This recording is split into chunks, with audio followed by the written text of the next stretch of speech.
You're listening to a 4x4 Radio Network podcast.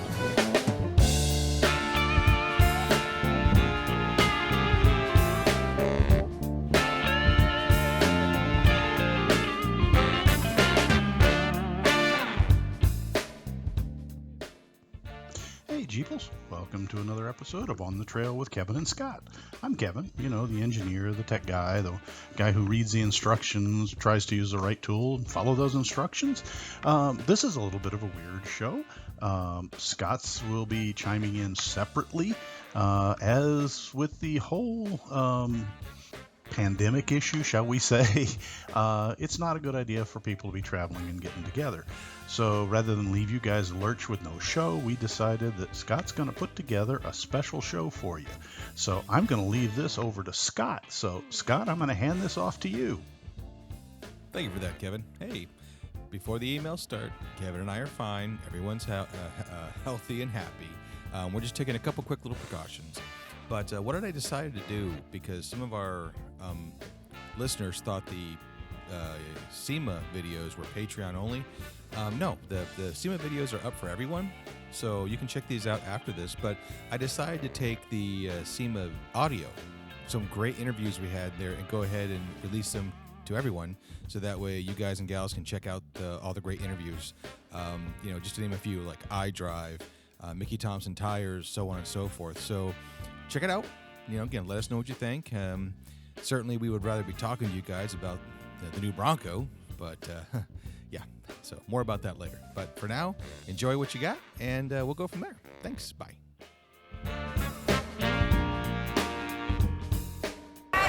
Oh my God, Scott, I think we just died and went to heaven. Yeah, pretty much. This is, I guess, the main second floor? Yeah, this is the second floor off-road area with an obvious focus on Jeeps. And off-road vehicles. So, where do we start? I say let's go left and walk down. All right, we're going to go that way. Hey Jeeples, this is Kevin here. We're actually in the second floor South Hall, and I ran into a couple of guys and we were talking about Jeep gear, and I had to ask the question because everybody's running around with a little shirt that says Truck Hero. So I don't know if you know who Truck Hero is, because I didn't. So I thought I would find out what's Truck Hero and who is Truck Hero. So I'm here with Jason Gauchi of Truck Hero, and he's going to talk to us a little bit about who is Truck Hero and why we should be paying attention to that name. That's right. And it's not just trucks. So Truck Hero is a family of brands. I started off with the bed covers only, and they started acquiring other types of businesses, accessory businesses, not just for truck, but for Jeep and for cars and CUVs. Oh, wow. With ABS, Husky. So it's a family of great brands all under one umbrella. So give me a rundown. What brands? So you got Amp Research, that is the That's a power step. steps. Yep. You've got AVS, that is the hood shields, the visors, side window deflectors. You've got Bushwhacker, fender flares. Know them well. NFAB, who's the innovator of the Nerf steps. Okay. Lund, which has been around forever. They do everything from storage boxes to bull bars to everything around an exterior of a truck. Yeah. But you also have these Jeep brands down here in the other booth. Well, we're going to be going to that booth. Oh yeah, so you're going to see that. Yeah. All right. So it's not just a truck brand. It's an all-encompassing vehicle brand. All right. Well, that's awesome. That's really great. So, is anybody actually going to see the Truck Hero, or are you guys kind of just the parent company that keeps everybody honest? We're the parent company. We're going to be pushing our brands because our brands are what really matters to the end consumer. But it's nice to know that there is somebody who's kind of holding it all together and keeping things consistent. Yes. Well, that's awesome. Well, Jason, I appreciate you taking a few minutes to talk with me. Thank you, Kevin. So, Jeep folks, if you see the Truck Hero brand, that gives you an idea of what you're seeing and who you're talking with. Hey guys, we just spoke to Jason, correct? Jason? Yeah, over at Truck Hero. One of the brands they carry is the Amp, and showing here is their Power Step XL on a Jeep Gladiator. Now check how tight these things are. These things are really very rugged. They come down, but if you're vertically challenged, easy to get in and out, and to be honest with you, underneath there, that's pretty solid metal underneath there. So just another option. Again, one of the brands they carry in-house, so check it out. Hey guys, just in general, cool vehicles here. That's fine. See. Look at this. Beautiful FC done by the Truck Hero group. This is not. Yeah, that's the other amp. They're actually a little cheaper than the other ones. Set up as an expeditionary vehicle. Oh, God. With all the creature comforts inside. Doing here. Yes, please. Look at that, the toolboxes with a power welder. Hey, Kevin. Swing away spare. Deaf as a fence post. Sorry.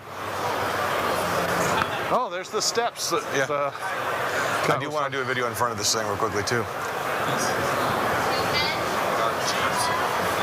So look at that. With the storage boxes. I love the integrated storage boxes. Whoop. Tinting? Sorry. No, that's fine.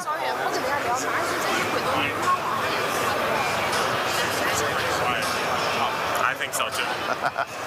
With their own set of the steps. So what's the inside look like, folks? Isn't that cool? With a matching rear. No, you're fine, man. Awesome forward control, isn't it?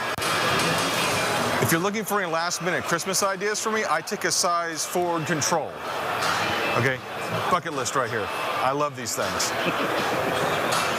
Okay, folks, we're over here at the DZ booth, looking at their, what's the system again? It's called the Hex system. The Hex system. Yep. This is Dan Kruzik. Cruising. Yep. Kruzik from DZ. And what caught my eye here is it's a system, you know, first off, you notice that the flares are very angular. And they kind of have this open groove. And you see the groove repeated and repeated and repeated.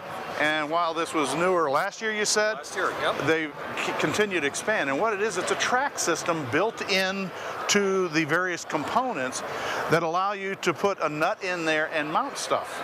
So I think it's really cool. You can adjust the nuts and the latches, but you can also use, what brands did you say for the? Like Yakima and Thule and all the bike racks. So you can put all those bike racks. But for those of you who are into the fabricating, imagine, if you will, Scott, your own GoPro. You could put a mount system on your fender to shoot the trails. You can mount all kinds of accessories very, very easy. And they're rugged, they're very stiff, very strong, and would support all kinds of accessories. So for those of you that are into inventing stuff for your Jeeps, this might be a great system to add on to. Yeah, and the shapes themselves we sell in individual sizes. Okay. So if you've got something custom you want to do, like a trailer or something like that, to mount this So on, you could make that an off-road trailer with this same system on it. Same system. That's a really cool system. Yep, and everything slides back and forth, even like the step. So if you want the step to be a little bit farther back, you can put it exactly where you want it to be based on your vehicle. Well, that's kind of what we talk about. You know, do your research, pick what you want to do with your Jeep. Here's an opportunity to do that in spades. Dan, thanks. You got it. Pleasure meeting you. I don't know about you, Scott, but I am beat. I am beat, too. Thank God we were able to lean up against this beautiful old 1980 Jeep Wagoneer. Wagoneer, built by Max Built Off-Road and Phil and his crew. They did an awesome job, and kindly the guys at Crown Automotive aren't throwing us off the floor. Yes, it was Steve, right? Yes, it was Steve. Steve at Crown. Steve's over in a chair as well. Yeah, they're like us right now. They're a little tired. So it has been a wild day. Yep. We'll be sending out all kinds of information over the next couple of days, and maybe even the next couple of shows. We got so much information. We managed to cover, believe it or not, a whopping one floor of one hall. Not 2 floors, but 1 floor. Of one hall. But it is fantastic. Lots and lots and lots of new products out here. Of course, that's what SEMA is all about, is the new 2019/2020 stuff coming out. We talked to a lot of people about a lot of different things, both under your Jeep, in your Jeep, in the hood, as well as all of the decorations and details. It just was phenomenal. Absolutely. Talked to a couple of vendors on some other products. We gave them some feedback that we got from you guys, our listeners, and interestingly enough, they were actually writing notes down. So glad to hear that you were giving us information. We passed it on to the builders. Yeah. So Scott, We got to get up one more time and Yeah, I was gonna say. somehow get out of here and get back to the hotel. What booth had the rescue equipment? Because I'm going to need a winch. We need the one with the little hoist that just picks us up and Yes. sets us into a chair. And you know what? We get to do this 3 more days. Yay! Yeehaw! And the best part, like I said, again, thanks to Crown, Steve, and Phil at Maxbit Off-Road for letting us lean against this beautiful truck. And again, thank you to you guys. So last minute chance to get these questions in. We got 3 more days. We'll answer what we can. Yep, absolutely. Bye. Bye now.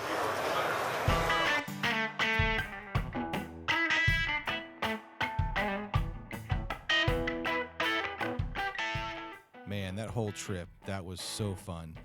That really was a bucket list for Kevin and I. But the next segment coming up is day 2. So, again, we hope you like it. Some more interviews and some more product stuff. So check it out, obviously. And, again, if you like what we're doing, let us know. Because again, this is your guys' show, and we hope we're doing you all justice. So one thing we did see at the SEMA show is Broncos are everywhere. And I can only imagine what the next couple of years are going to look like because the Bronco was released today. So that's going to be a very good show topic. So on with the next segment.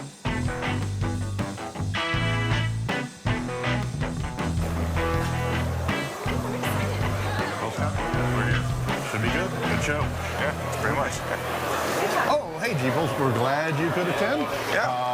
Day 2 of SEMA. We're downstairs in the South Hall where there's a little more, maybe collaterally Jeep related, would you say? A little more, yeah. Tires. Since everybody uses tires, you're going to find the Jeep tires here and a few other things. So why don't you join along with us as we head on into the hall? Yeah, well.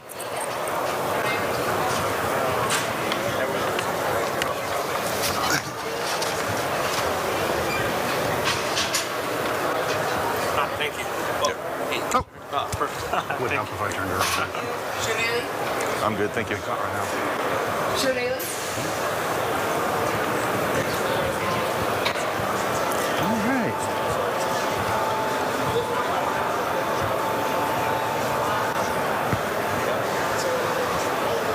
We'll get down here and let her come on down.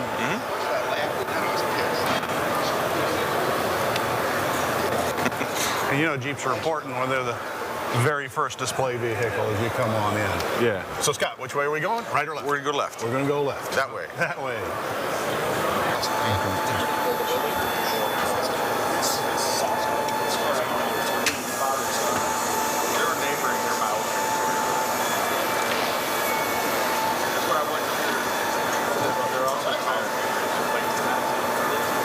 I don't know about Scott, but I want one of those.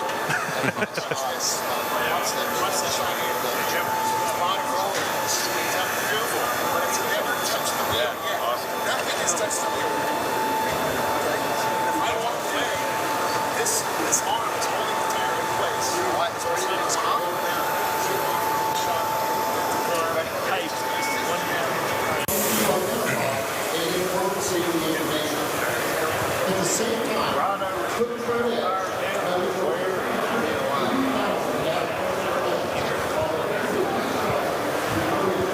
I love it. Engineering. We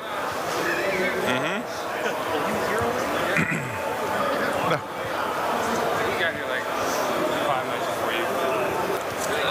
Hey, Scott, look. Oh, yeah. A Kenda. Kenda tires.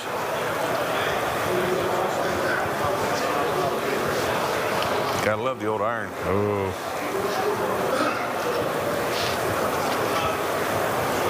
Oh, is that sweet inside? I love the repop wheels. Look at that detail, 2.1. This vehicle only had one owner, a low 41,000 documented miles.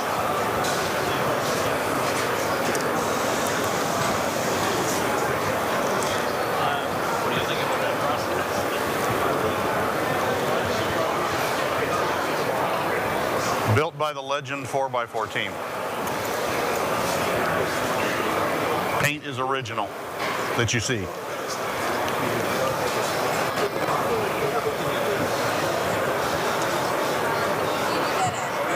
Sweet.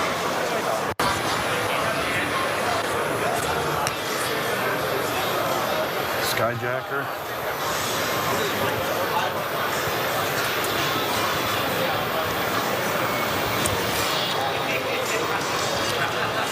Hey, Scott. Hold on. Look at the Dynatrack build here at the Milestar Tires booth. That's cool. Now, what's really cool is, come on around and look at the backside.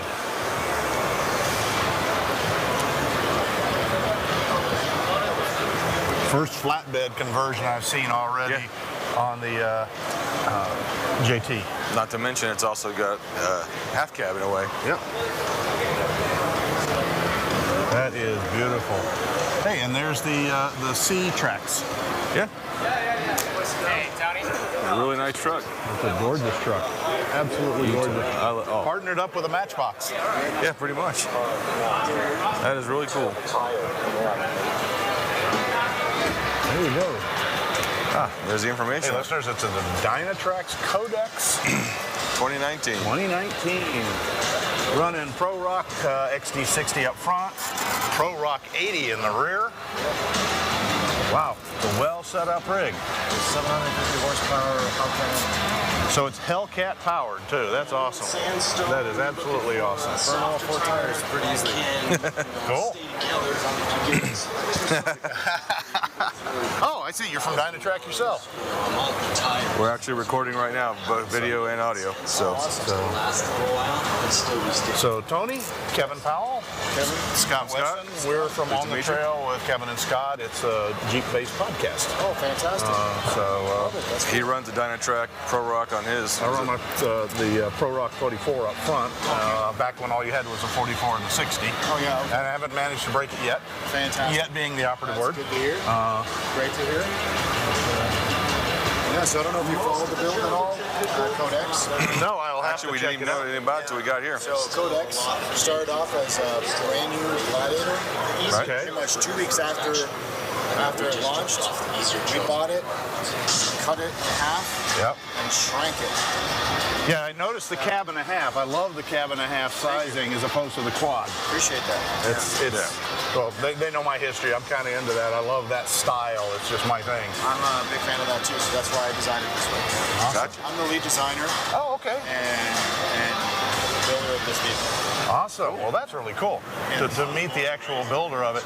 Now, I'm noticing some oddity with your bed system. Is this a roll-off or a toy hauler kind of thing, or what's the concept here? This is what it's called the Patriot Camper. Okay. P-Core system.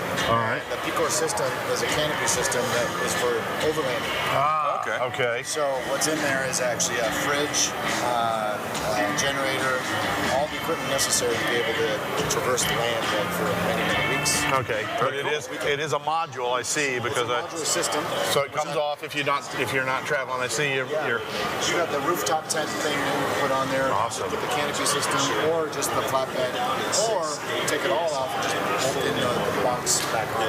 Oh, that's awesome. So there's no like cutting or fabbing to the frame system. Frame system. It's linear. And you don't suffer any ground clearance issues. And I notice a very efficient use of space. It looks like every nook and cranny you've got is a way to hide. Oh yeah, these guys, Patriot Campers, they design this thing so classy. It's so nice. So this is a one-off or something to buy? Yeah, you could buy this. You can buy this the same length? Same length, same everything. Right here. Oh, wow. Directly onto your Gladiator. That is cool. Yeah. That is really, really cool. A couple other features are pretty awesome. I think it's amazing is it's dialed into your key fob. So everything locks in your key fob. Centralized locking. I saw this back here. I thought it was kind of neat. There's a whole tool drawer, basically. Yeah. It folds out. Ah, so it's a rollout. I put all my tools up here. And I close it, lock it. It's locked. That is really neat. Yeah. That is awesome. You can see the other side. It's usually closed for the public here, but I got you. Oh, wow. Wow, look at all the storage in there. That is a really cool thing. yeah. So what was the build time like? We built this whole thing in less than 3 weeks. Wow. Wow. That's cool. Including the Hellcat and everything, huh? Yeah, we bought it in Michigan, in Detroit. Teamed up with America's Most Wanted. Okay. Yeah. Excellent team, awesome guys. They were doing all the hard work, cutting the body, cutting the structure, Tunking it putting up. everything, forming everything to my crazy standards. This is the crazy about this. This is pretty This is a well thought out, well planned build. Yeah. Caught our eye, definitely. Yeah, my vision to this, my design vision for this is really to be unique. Nailed it. Nailed it, Thank you very much. definitely. I had a vision understanding that, these are going to be overland vehicles or desert free-running vehicles. Okay, yeah. I like overlanding. I love camping. I love off-roading. That's how I started my whole Jeep fan love affair. So I wanted to blend Gladiator to the Pre-Core system, and I've always been a fan of the club cab kind of style pickups. Right. So I wanted to create it. So That's very cool. Yeah. So, teamed up with Mopar, and they hooked me up with a Hellcat engine. nice. And Megros wanted to put it in. Gotcha. And made it happen. Well, real quickly, since you're with Dynatrack, tell us a little bit about the axles you got. The axles, we got XD60 front. Okay. XD front with the low, optimum best ground clearance in the business. I love the cutaway pumpkin system. Yeah, Yes. thank you. Yeah, we formed that so tight and so perfectly for that ring and pinion to survive, but That's also cool.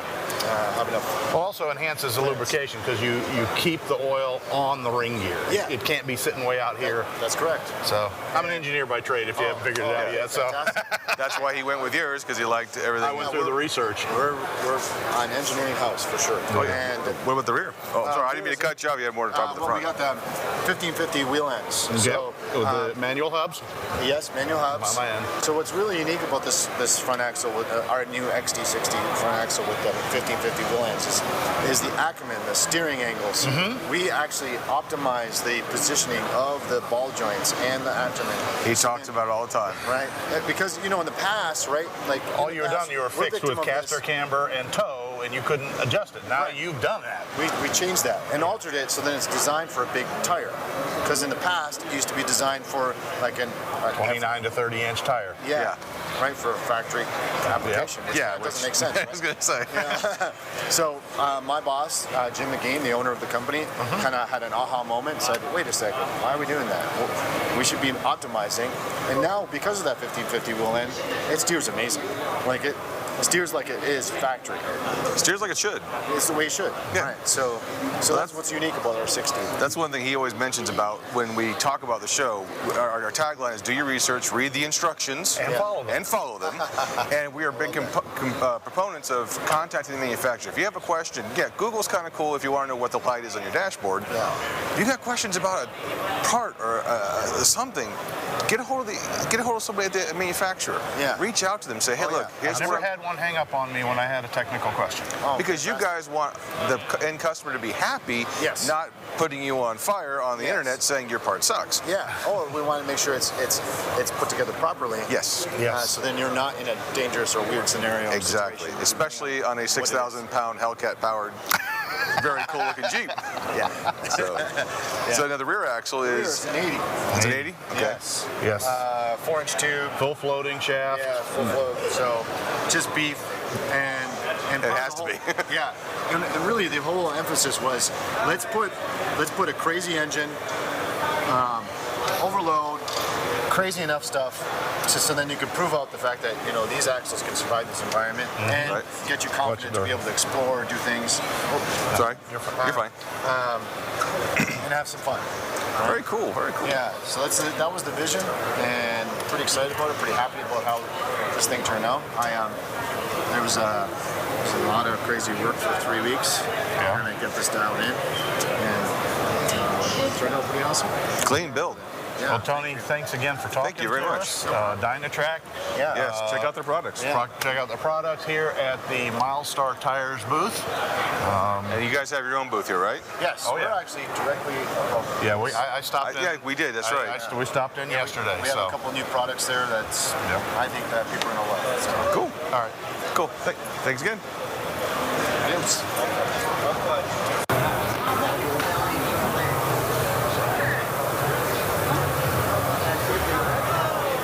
You know what you do is she comes up behind us, you ought to turn around. Can I make it fit on my Jeep? No. Dory's Jeep?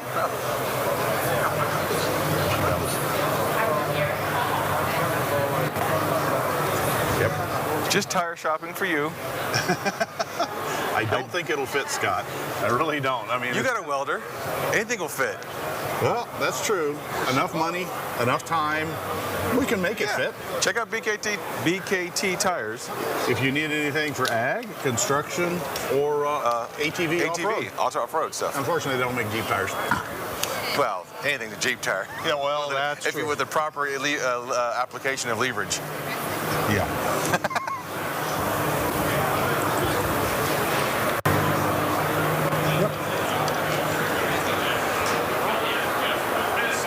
Oh, That's cool. the Mopar booth. Ah, that explains everything. And I forgot to put my Mopar shirt.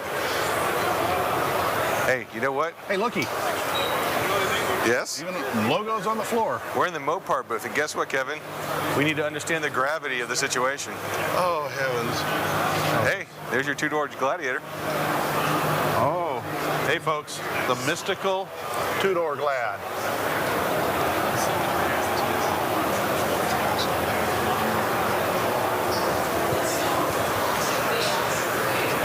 It's coming out as the Jeep J6. Let's see what it says here.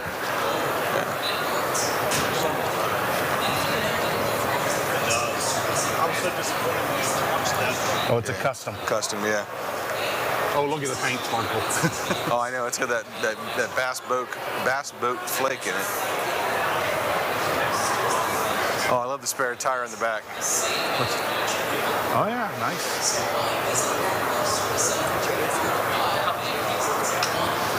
I think he's down for the day, bro. Day? This could get me into a Gladiator, no question. Two doors will do it. That is cool. Did you see the build back over here? No, I haven't seen it. You got, it's in the, which booth is that? It's one of the, some tire. But it's done as a cab and a half with a flatbed conversion. Oh, I haven't seen that. It's in this hole? That is. Right here. This is the concept. Performance, doesn't say what color. Nope. No, but that's the blue I love. Beautiful iridescent. It looks really good going in against the black. Yeah. She is recording vocal. Yeah, she got the scrambler. Yeah, this is the Okay. Dory, hold on. 5/4. Hold on. Guys, I know the other day I said an FC. I wear a size FC. Dory, Christmas. Just saying. It's around the corner. supercharged Dynatrac axles again. Yeah. I love the bed. Oh, look at the interior. It's been worked heavily. Wow. They're using, it looks like a supercharger case as a transmission column. If not, it's a custom piece. Oh, wow, that is cool. Look at that bed work. Look at the aluminum work on the bed. Man. Yes, please. Yes, all the way around. Does that say gin and tonic on the gas cans? Yes, it does. Got to check out the tailgate and the cutaway. There is some serious artwork in this. Right down to the bottle opener.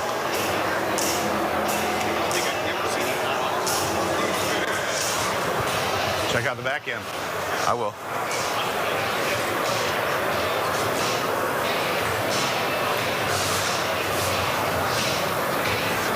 Roll cage comes up and ties in through a soft top.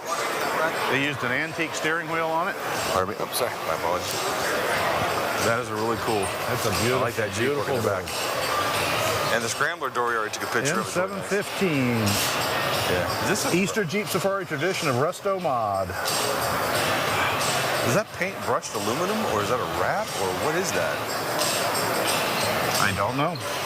It feels like a texture, so it's paint. I think it's a paint technique. That is bad. That's really nice. I like the carbon fiber inlay. Yes. That's one of the really cool feet. This is didn't messing even with see my that. balance looking through the pier. Oh, yeah.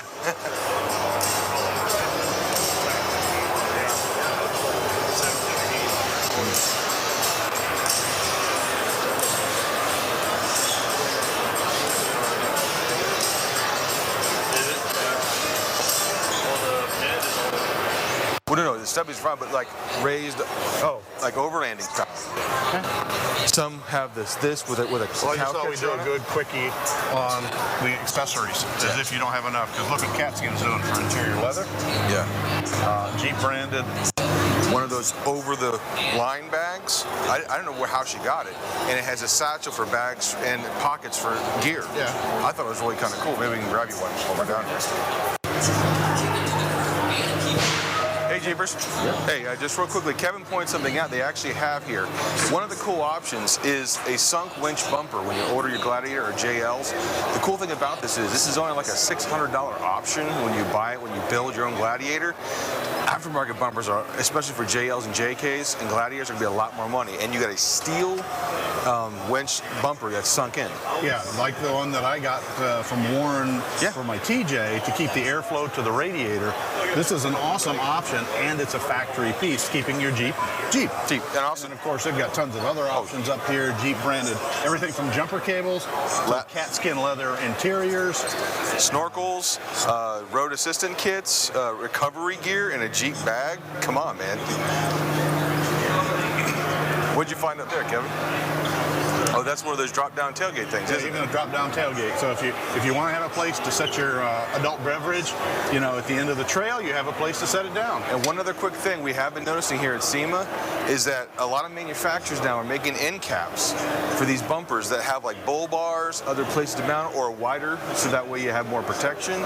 So keep an eye on some of this. So even though you think, it's the factory bumper, it will give you a lot of options. Plus, it's steel, and when you put it's pretty thick. It's as thick as what's on our JK right now. And for those of you who kind of like the same thing that I like on my Jeep, which is to keep it stock looking, but far better than stock performing. Yes. This is a great option. So just wanted to show you that. It's kind of one of those, look at that kind of things here at SEMA. Very cool. On the next one. Passion. It's the heritage of every Jeep vehicle and the birthright passed down from one generation to the next. We embrace the authenticity of Jeep drivers and request Yeah, so here's the bumper with the close-in plate. With a cutout. Yeah. Because when I kept building one for her, because she's been really working hard. I love that blue though. That is a gorgeous. Well, that's the color blue that she loves in the JL, but unfortunately, it's more of a Mopar blue that comes in the Gladiators, like that right there.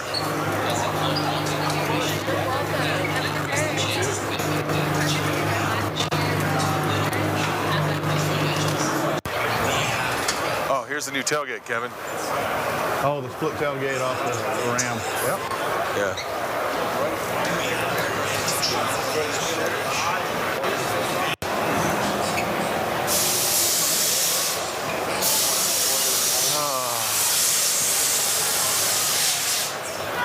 So that's actually an option line, the Gravity. What's that? I said that's actually the option. I was about to say, look, somebody's got our rig, but I just realized it's Dory. Here, wave to the camera. She's not going to know we were on it. Yeah. That's the thing. It's like the History Channel. Oh, yeah. Drive.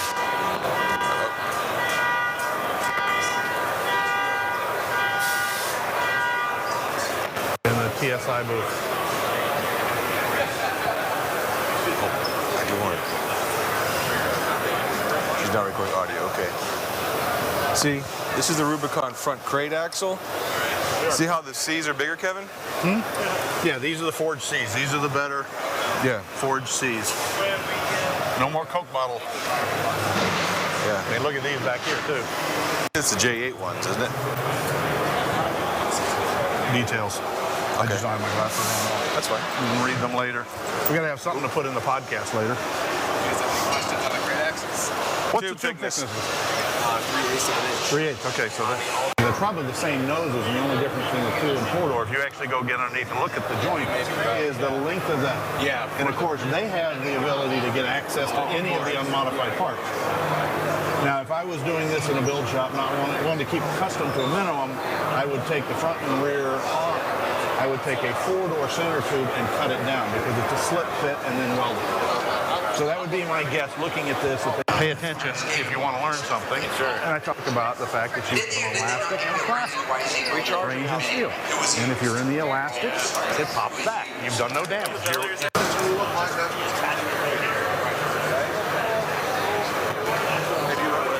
The logo on my box. Let's see here.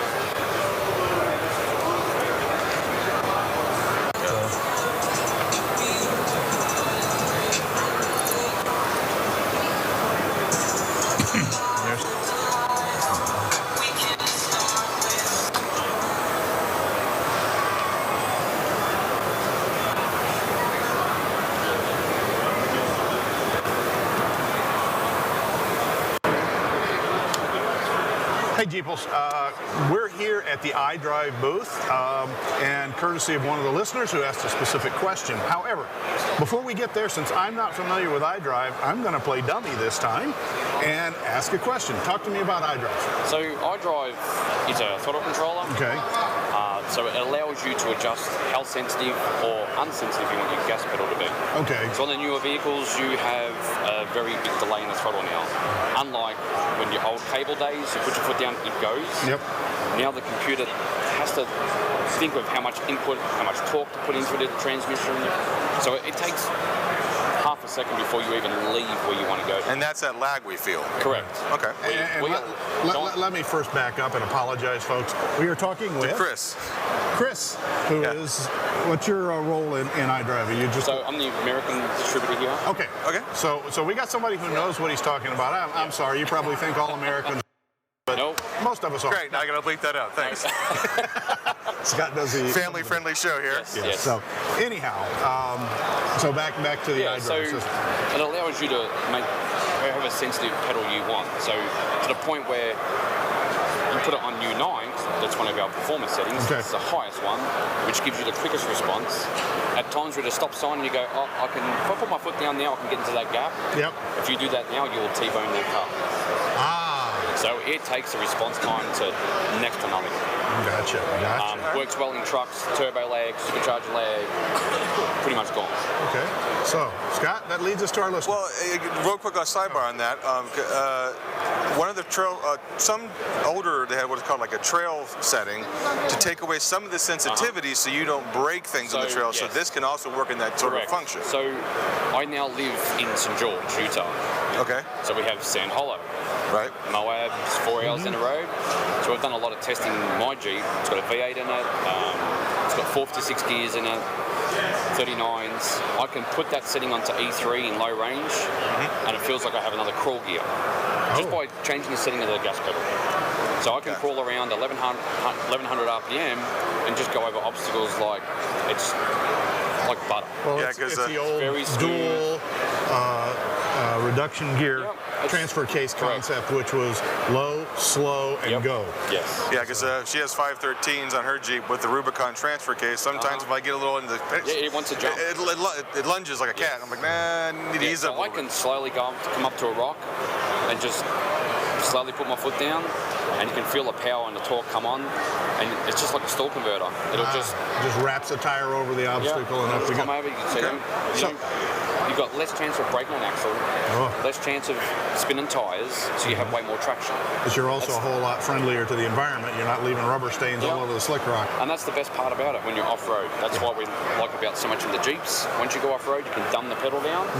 You got way more control. And it keeps trails open too. So for those as long as you pick up your rubbish. For those that don't know about it, any permanent mods to the vehicle?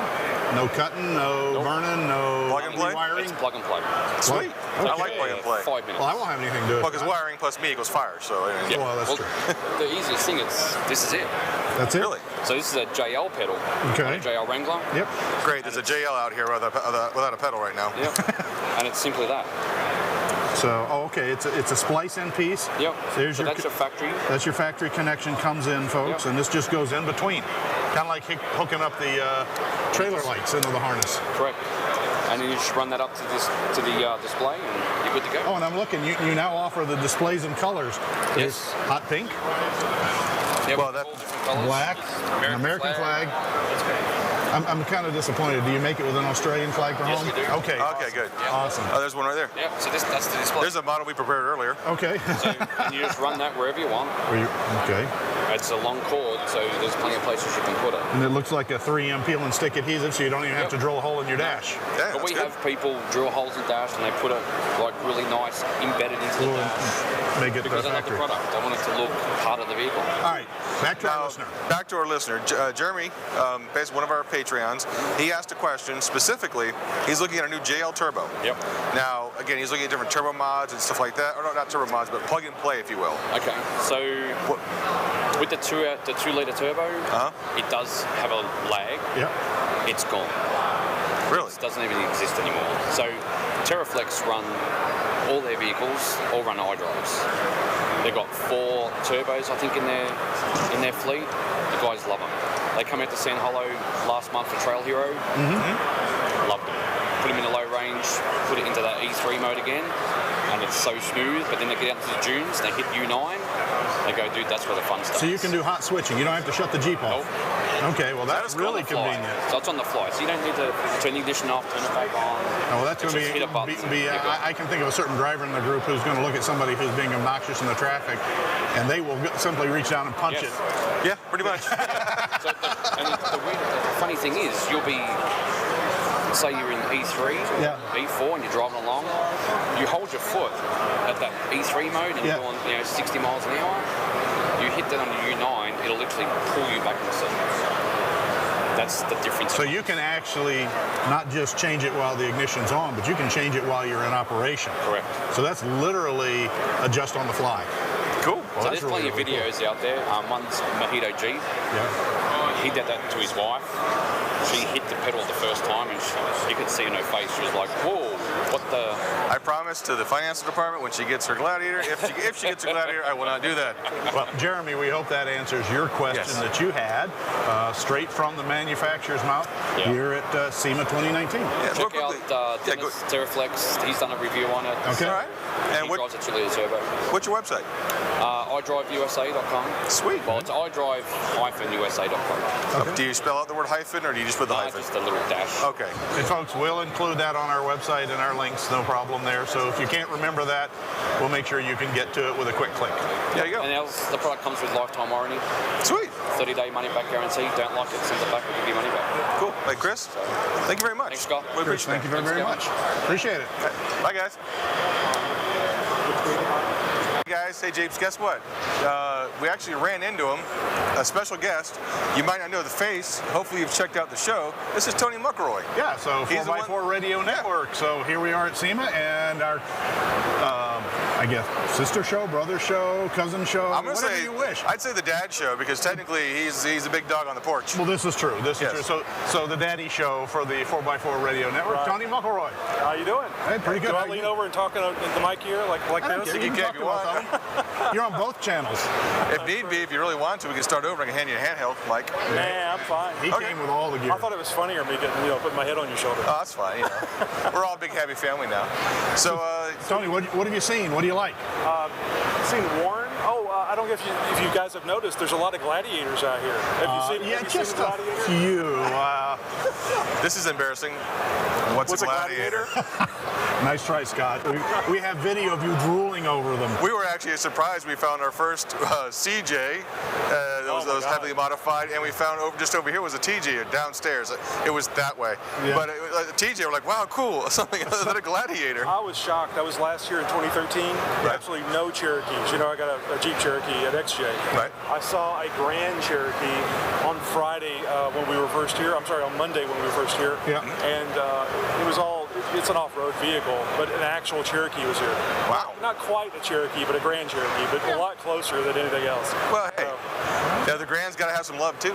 Yeah. Did you see, though, I will admit, the one Gladiator downstairs built by the gentleman from Dynatrack. He's actually the builder and worked for Dynatrack. And he's shortened it to a cab and a half and put a flatbed, a steel deck flatbed on the back. Hellcat. Oh, it was nice. It all sounds nice. The flatbed, not so much. No, it's like... No, but you have to see the flatbed. You have to see a modular system, and I can't remember... When we get done recording, I'll show you a picture. All right. But right now he has an overlanding kit slid in and locked in the back that gives you all of your water, your generator, all kinds of stuff. Storage. So are you guys interested in overlanding, or are you more the off-road type? Well, I'd like to go to the overland because they have an overlanding booth just south of here, correct? Right. To answer your question, Tony, yes. Yes.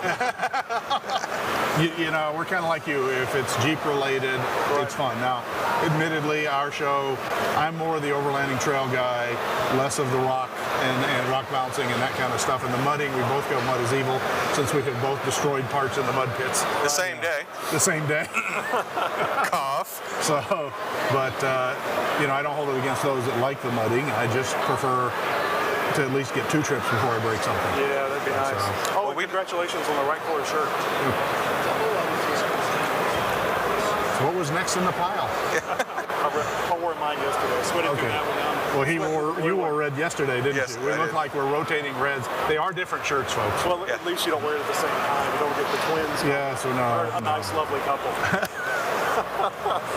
I think Tony's my doppelganger. Yeah. We don't want to keep you too long because you got to record a show coming up. That's why you're only here a couple of days. Right. So YouTube channel, Jeep Talk Show. They can check you out there live, and then you upload the podcast later. You should already know this because you should already be following all the social media and subscribe to their show. And it's not like Scott doesn't tell you that virtually every show we record. Exactly. It's a contractual agreement. Yes. Yes, but Why'd I have to sign in blood? That's weird.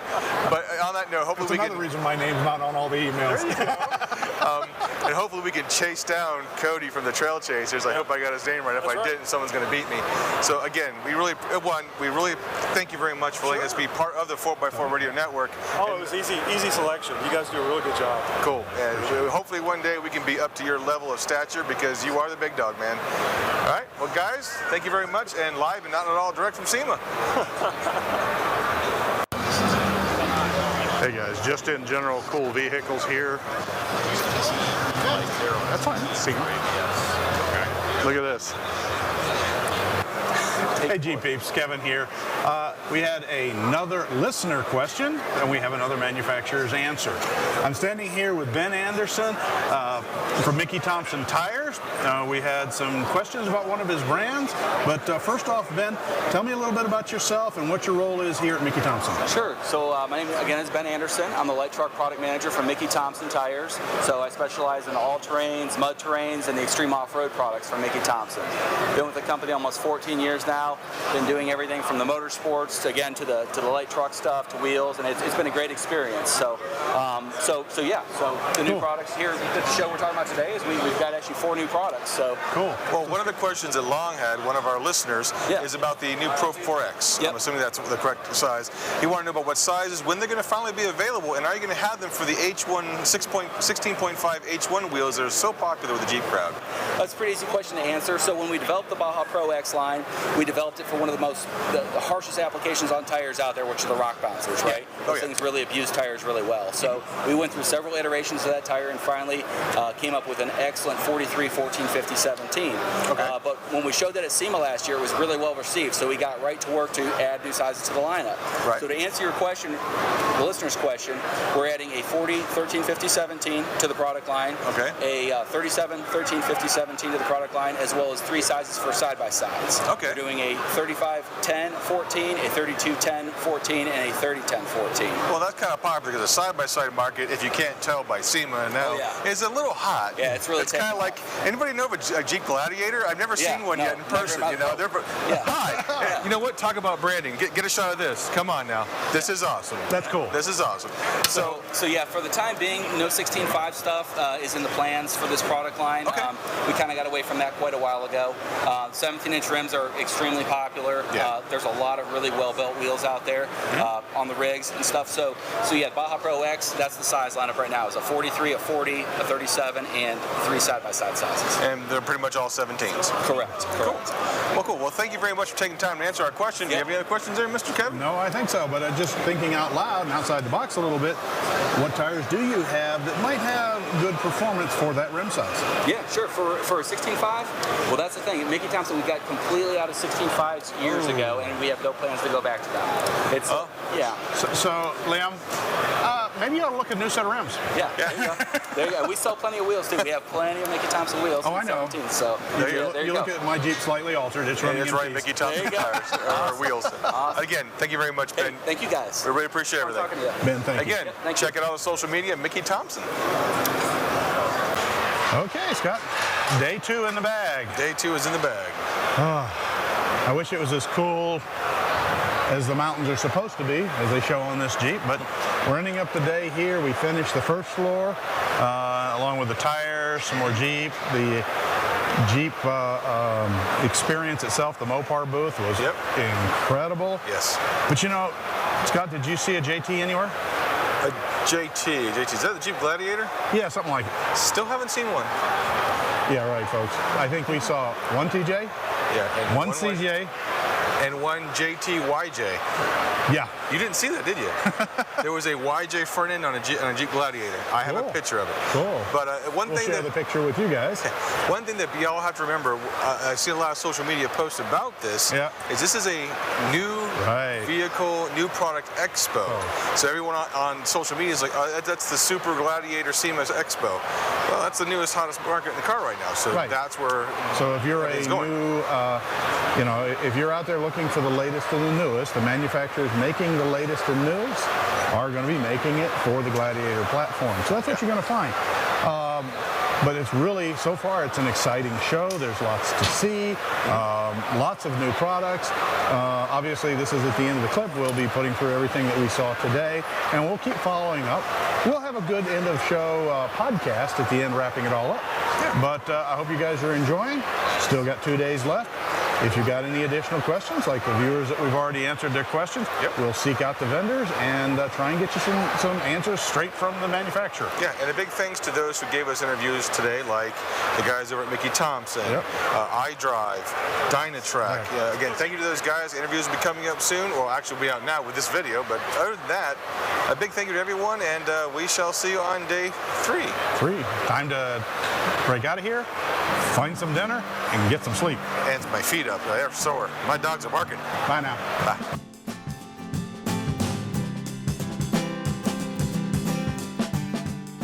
Well, day 2 was a blast. But even more better. Wow. It's been a long day, guys and gals. It was day 3. That was really cool because they had like the stunt drivers out there doing all kinds of crazy stuff and jumping trucks and whatnot, and the Raptors and stuff. But day 3 was very, very cool. So this is day 3, the last of the segments. So again, hope you all enjoy it. So I will be back at the end.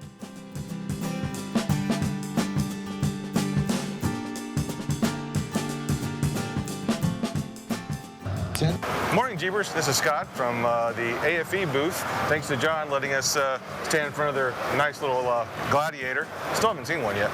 And this is day 3 for us. Day 3. And we're going to check out some couple things. And again, AFE Power, they basically handle advanced flow engineering. Sorry, he's right off camera. Exhausts. We're being watched. Number of products. and we'll make sure we give them the link and the shout out to all the products they carry. They have a beautiful build, sitting here with a JT, and as we mentioned yesterday's shot, it is the common platform, but it's the new platform, so it goes along with new products. Right. So take a look at the build, and feel free to look up AFE. We'll make sure their link is on the website. And we're going to start off the next day, hopefully look at some tools and some power adders.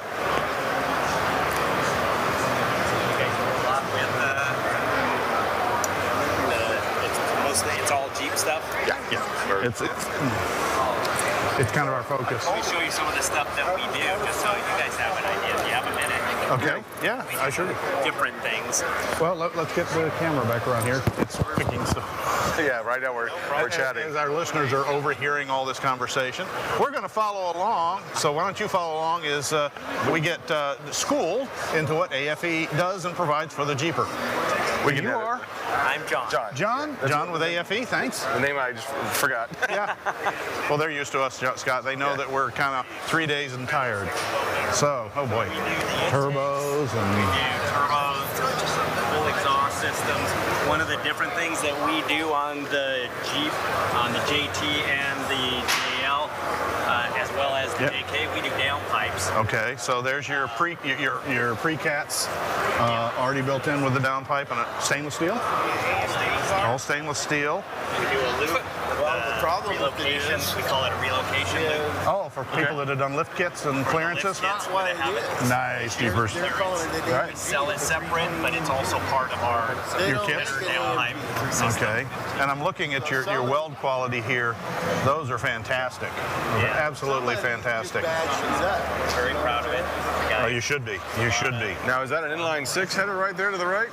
This is actually for a Nissan Patrol. Okay. Okay. But very similar. Do you make a model for the 4-liter, the Jeep 4-liter? It's a straight 6. Okay, so it's going to have a similar, because it runs the same kind of a concept, the 3 into 1 to 2 into the single, the tri-wide design. This is actually the 2-liter JL. Oh, okay. Pipe that we did. Oh, cool. So the 2-liter turbo is getting some love. Yes. That's awesome. Wow.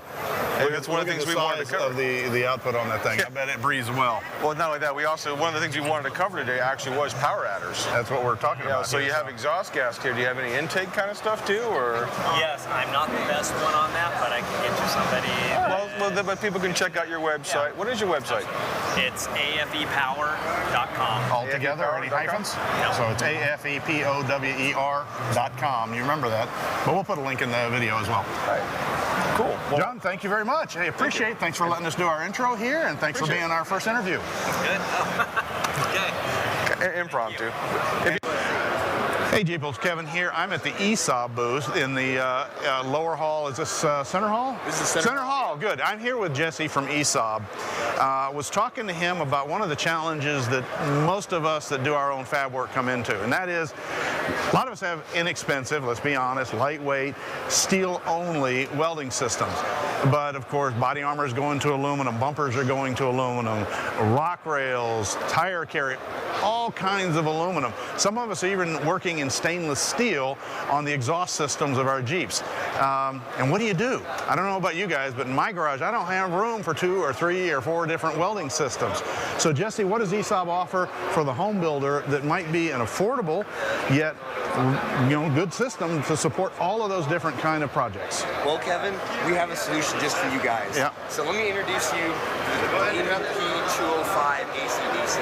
This is a machine you can get anything done in your shop, regardless of the material thickness, regardless of the material type. So here we have the screen, and this really gives you the entire array of what this machine can do. Yeah, and I'm looking at it. I'm seeing everything from the manual, DC, AC, and I assume it's AC both directions. That's correct. Wow. Stick welding, SMIG. Wow. Okay. So let's kind of go through the features on this. Yeah. So this is actually 2 machines in one, because let's be real, not all of us are professional TIG or MIG welders. Like me, I'm not. So let's go into what this machine can really do for more of the basic side of welding. Okay. So if we go into these settings right here, we have what are called basic and advanced settings. And this is really going to differentiate the machine from more of the professional or the amateur. So let's start in basic mode. And what's really neat about this is this takes a lot of the guesswork out of all the different processes, whether it be AC TIG or spool gun. So let's start off in SEMA mode. So this is about the easiest way that you can possibly weld stainless, aluminum, or even mild steel. So at first here, we're shown what wire thickness we're using. So in this case, we're going to be using 035. Let's go back. Okay.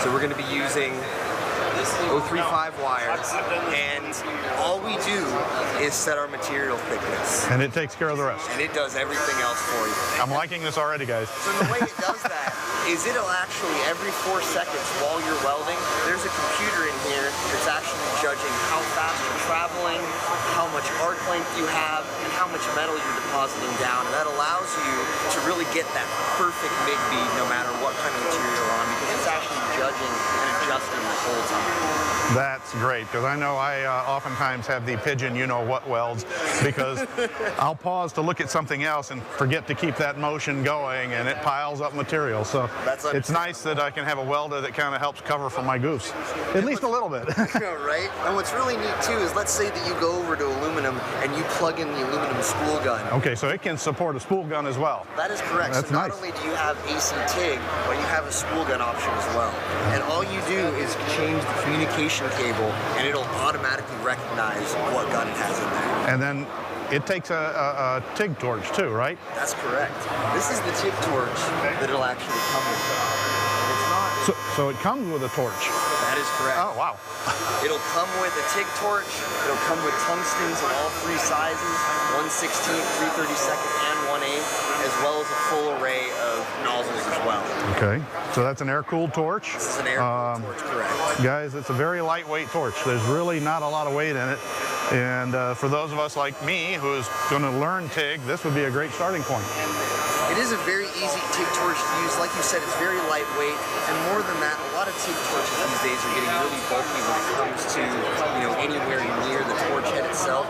This one allows you to really grip it like a pencil and go up and get under a car, get into an exhaust while the stuff is still attached to your Jeep. That's great. That is absolutely great. So another really great feature of this gun is its MIG gun. Genuine Tweco product. Okay. It actually has a very unique consumable set as well. So instead of having 3 consumable parts, you only have to buy 2 consumable parts now anytime you need to buy them. Okay. So that's a nice cost savings as well. These tips will last about 2 to 3 times as long as your average use. Oh, that's nice. That's nice. Now, some other features in this guy, we get away from more of the basic S-MIG and we go into actual MIG setting. Now all we have are our wire feed and our voltage. So you can fine-tune it. If you're a better welder than I am and know what you need, you can pick your wire feed and your voltage as well. Exactly. And if you notice too, this is in basic mode still. So all you're really given is your wire feed speed and your voltage. Again, there's a computer in here that's going to be adjusting all those other fine things like inductance, your post-flow, your pre-flow, all those other fine tuner settings that we'll get into later. So if we go back over to our settings now, and we go into advanced mode, it'll actually show us more of those settings that I was talking about. And this is if you're getting into, very advanced materials. You really want to be able to adjust everything about it. And so if you notice, we're given a whole other setting on here, and that's that speed. Now we're given everything: inductance, trigger lock, post-flow, pre-flow. It actually lets us decide now if we want to stick specifically to a MIG gun or a spool gun. And this is a feature that you really don't see in a machine that's this small. And this is a burn back. Are you familiar with burn back, Kevin? I am a little bit, but why don't you go ahead and explain it for those that may not be. So burn back is where the machine will actually bring back the wire into a perfect ball. So it will actually a lot of times prevent you from having to go and cut it with a welder, essentially giving you a fresh start every time. Yep. I'm just curious. It's firm, but it's doable. It's actually no heavier than the model. I won't mention the model that I've got, but it's an upper level home entry machine by a noted manufacturer. And this is there's some sturdiness to it, but it's not overly heavy. And by the way, sorry for the noise, but this is an active welding demo site. So what you're hearing is other folks trying out the welder, which we'll get to eventually. So going on to that, let's go back to the home menu. Okay. What's really unique about this machine, Kevin, is that you have all of your manual and your wear parts built in right here. So if we go over and we go to the user manual screen, you can see we have the entire user manual right there for you. We have all of our wear parts. All your wear and consumer parts. For us. It gives you a picture, it gives you the part number, the wire types. So you can't lose the manual or have it eaten up by bugs in your drawer. Definitely can't have your dog eat it anymore.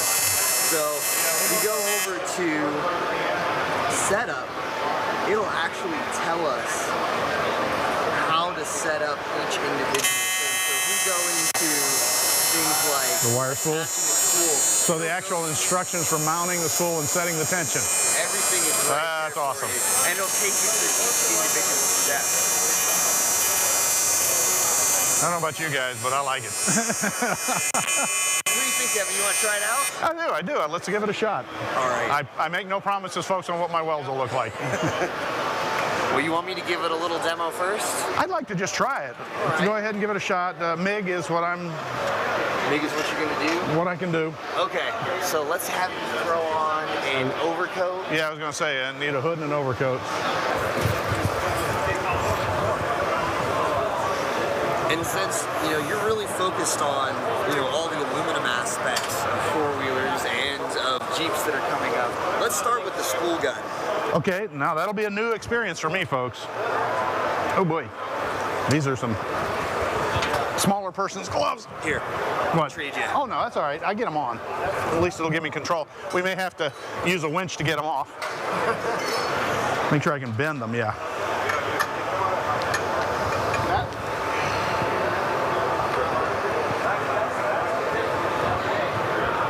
So I got the latest fashion outfit on, guys. Sorry, Scott's rigging up. So, again, guys, we're going to be going through a spool gun. Okay. And what's really unique about this guy is it automatically senses what that spool gun does. So all we need to do is set it in MIG mode. And we're going to be welding with 3/16 today, right here. And that's going to be about the same thickness as your frames or any of the structural stuff on your Jeep, so you're going to need to weld. Okay.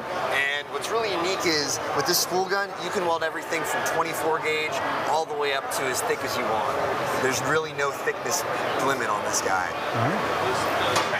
All right, so if you want to put this up right here, and what we're going to be doing with the spool gun is, unlike a normal MIG where you can kind of whip it, with MIG on aluminum, you have to either run it straight on a push. Okay, I was going to ask you that. Or you can run it in individual dots, kind of like a pulse, but holding the trigger the whole time. So we'll kind of show you both of those here. All right. So I am typically a right to left push, or right to left push. Is that all right? That is perfect. And what's your starting gap with this machine? So your starting gap's going to be about 1/4 to 3/8, just like a normal MIG. Right in here. Yep. So, and then I'm going to come across. That's correct. So, try and keep the gun square. Yep. Get my setting and.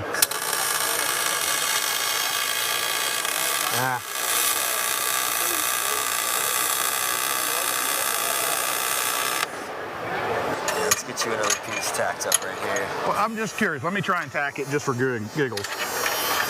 What was catching me is I wasn't thinking about the slide on this. So. Yep. All right, so.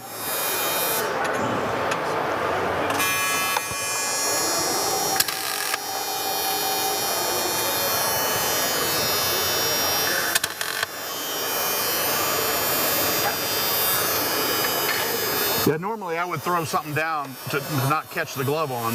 Right, so you can have that nice slide across. Yeah. So that's me because of my inexperience.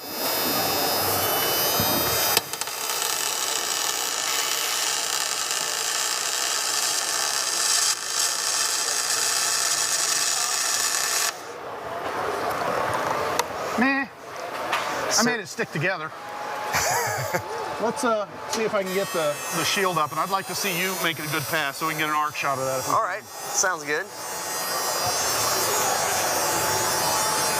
I'm going to steal the camera.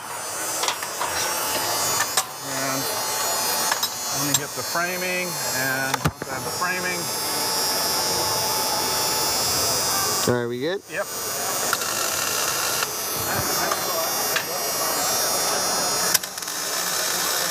So Kevin, what I'm going to do is I'm going to show you a little bit of both of those motions. So at first, I'm just going to run it straight, and this is going to be the fastest way to do it.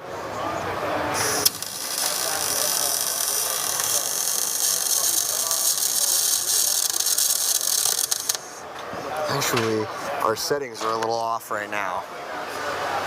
That's why. Work?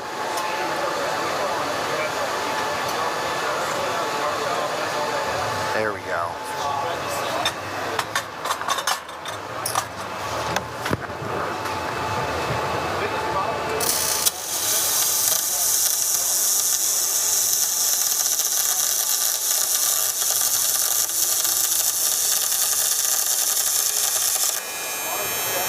So as you can see, it's really easy to just lay in a nice, quick aluminum bead with no kind of motion. So I was moving way too fast, I can see that.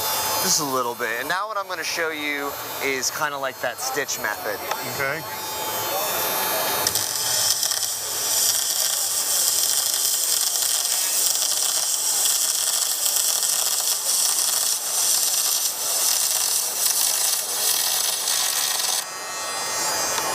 Now, as you can see, this will give us more of our traditional TIG look to the bead. Yeah, the more stacked dimes look. Exactly, exactly. Cool. So what is the average price point for this for a consumer? Do you know? So the consumer price point for this guy is going to be somewhere between 32 and 35, depending on where you get it. Okay. And then, of course, if you did want to get the spool gun, that would be extra. All right.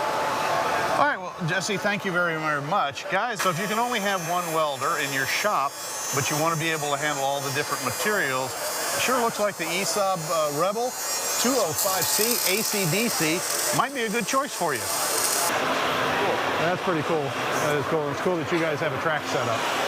Yeah, this is the first year we've actually brought out this. Usually we have our jumper, pipe, Yeah, but this, if you go upstairs to the second floor and look at the outpouring, and then you look at the number of JTs that are back here in what was traditionally sports car land. And you go to booths like yours that you're sitting there and you'll have, a Viper sitting next to. It's cheaper to do it there than with the real thing. Well, what you need is a little robotic recovery system and an ambulance to come out. That would be awesome. That is cool. That is cool. So we have VU on both? Yep, it's cool. We're doing a blinking light on both? Yep. Ready? Well, Jeebles, I don't know about you guys, but we hopefully you've been following our adventures on the YouTube channels.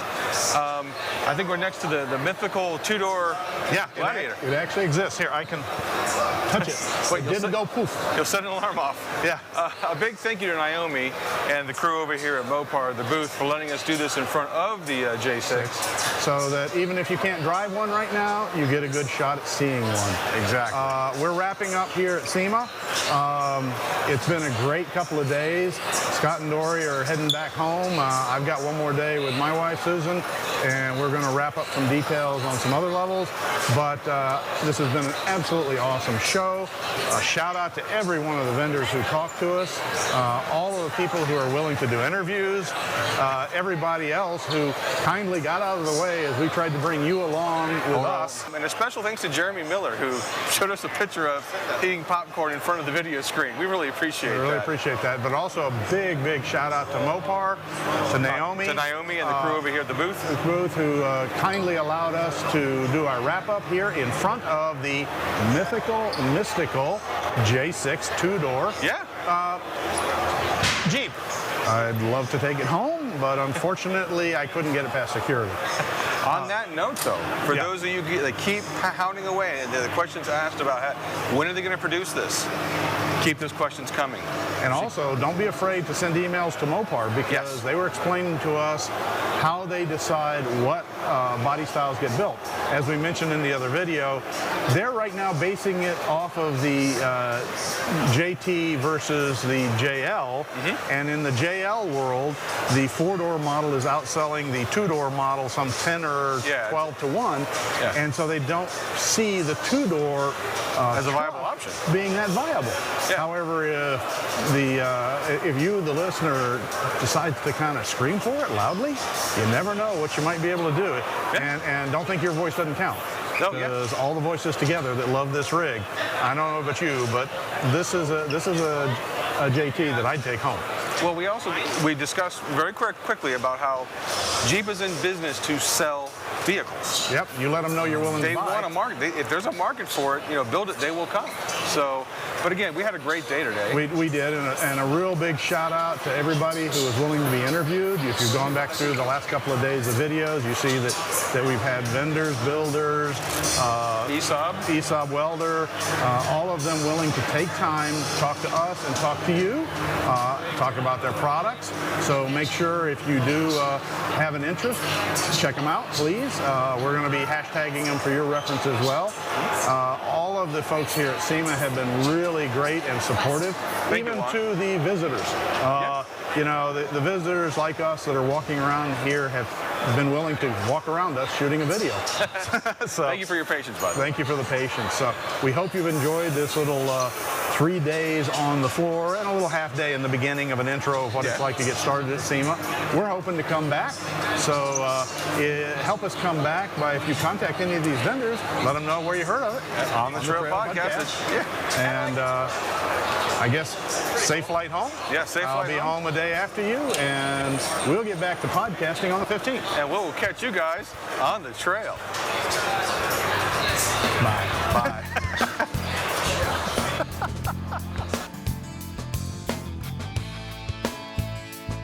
Yeah, that joke was absolutely as cringeworthy as you think it would be, because, yeah, let's just say that, yeah, we won't go any further with that. But again, Kevin and I really hope that you all enjoyed this show. Again, it's not our first choice in what we wanted to do at this moment, but again, sometimes things just happen, and Kevin and I try and front load as much content ahead of time as possible, but things have been kind of crazy. We are in unprecedented times.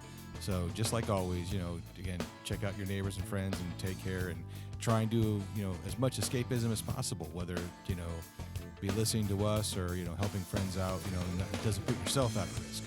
But other than that, like I said, a big thanks to MarketRentalFix.com, every one of our Patreons, everyone who shares and likes and, talks about the show to other people. This is our escape and our hobby to do things we really like doing.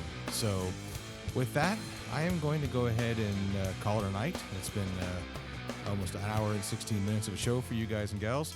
And I'm also going to be releasing here in the next week or two the Jeeping with Judd audio. That was almost a mini show in itself. Again, the video is still on our YouTube page to check out. But some people don't have time to watch YouTube videos and would rather hear audio. So as long as you're kind of okay with the audio quality, we try and get everything as polished as we can, but sometimes, equipment just kind of gets weird. But other than that, with that, like Kevin and I always say, make sure to take your memories, pictures in your trash when you leave the trail. Kevin's not here to correct me on it. So again, I rambled enough. Thank you very much, and we'll catch you on the August 1st episode. So enjoy. Bye. Proceeding has been provided for entertainment only. Proper service and repair procedures are vital to the safe, reliable operation of all motor vehicles, as well as personal safety of those performing those repairs. Standard safety procedures and precautions, including the use of safety goggles and proper tools and equipment, should be followed at all times to eliminate the possibility of personal injury or improper service which could damage the vehicle or compromise its safety. What he said. Thanks a lot for listening, guys. You guys have a great day. Bye.